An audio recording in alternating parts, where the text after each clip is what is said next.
அருமையான சகோதர சகோதரிகளே, பலவீனரை ஆதாயப்படுத்திக் கொள்ளும்படியாக பலவீனருக்கு நான் பலவீனமானேன், எப்படியாகிலும் சிலர் ரட்சிக்கும்படிக்கு எல்லாருக்கும் எல்லாம் ஆனேன் என்று சொல்லி அப்போஸ்தலனாகிய பவுல் சொல்கிறார். இன்றைக்கு பலவீனத்தோடு இருக்கிறவர்கள் எத்தனை பேர் இருக்கிறார்கள். அவர்களை நாம் ஆதாயப்படுத்திக் கொள்ள வேண்டும் என்று சொன்னால், அவர்கள் எப்படி பலவீனராக இருக்கிறார்களோ அதே போல் அவர்களைப் போல நாமும் மாற வேண்டும். அப்படி மாறும்போது தான் அவர்களை நாம் ரட்சிக்க முடியும்.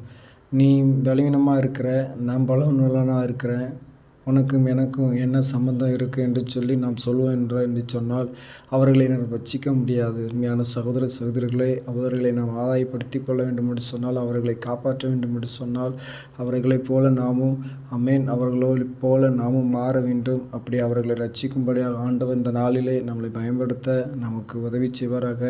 அப்படிப்பட்ட வேண்டுதலை ஆண்டவரிடத்தில் செய்வோம். ஆண்டவருடைய நாமம் மகிமைப்படட்டும். ஆமென்.